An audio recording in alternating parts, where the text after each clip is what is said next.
Good communication isn't about having that one big sex talk. It's about having an ongoing conversation with your children, time and time again. Okay? But we all know it can be hard to talk to our children. So I have some tips. So you can take advantage of something called teachable moments. A teachable moment is just an opportunity to talk about sex with your children. It could be watching TV. It could be walking to the store together. It could be going, when you go to the movies, explaining a film. From a scene that you might see in it. It could be eating dinner, when you're eating dinner. Let me give you a better example. Say that you're an 11-year-old child and you're watching a movie, and all of a sudden there's a couple and they're kissing, and the next thing you know, they're having sex. Okay? At this time, you can wait until a commercial comes on, or you can wait until the movie is over. You know, you can ask them some questions. What do you think about that? Did you think that they had sex too soon? Did they ask who's on birth control? Who has the condom? Did they ask any of those questions? Okay, and once you've asked your children these questions, then you can wait for their answers. And then once you hear their answers at that time, you can then, instill some values and give your opinions on certain things. And then sometimes they just ask you a question, and sometimes it can be out of the blue. Yes. So we have another technique called the 4 steps that helps you with this. Mm-hmm. And the first step in the 4 steps is you actually want to normalize and validate the question. And you also want to ask the child, where does that question kind of come from? So it goes something like this. You can say, that's a really great question. Thanks so much for asking me. What makes you ask me this question today?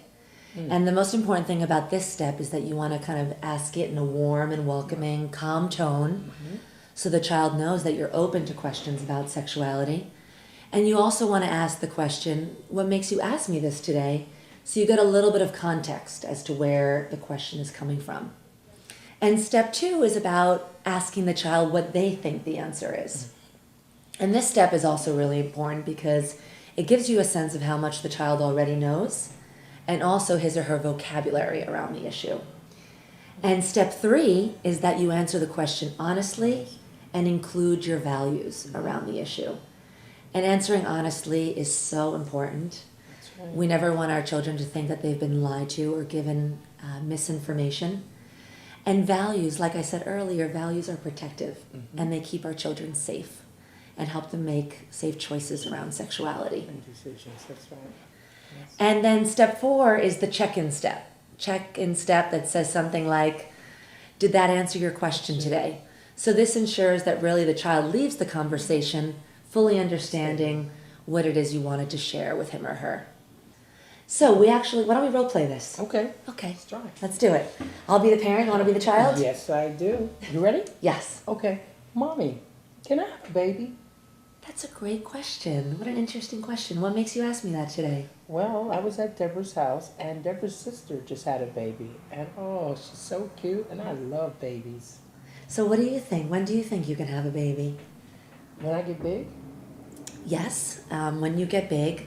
And what your father and I really want for you is that you have a child when you're in a loving, caring adult relationship, and after you finish school and can really handle the responsibilities of a baby. Okay.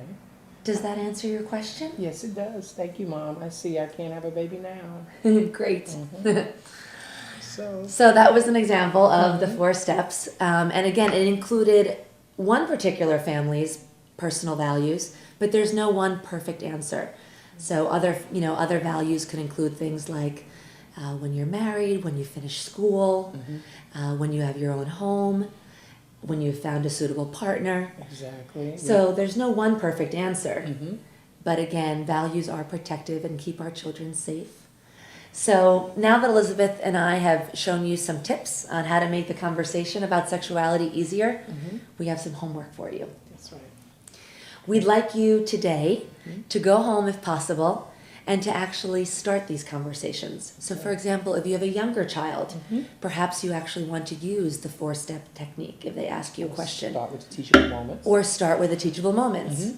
And if you have an older child, you can talk to them about the importance of testing, getting tested for sexually transmitted infections like chlamydia, gonorrhea, and HIV. And Elizabeth and I know it can be challenging, but we also know that you can do it. And we wish you a lot of luck. Good luck.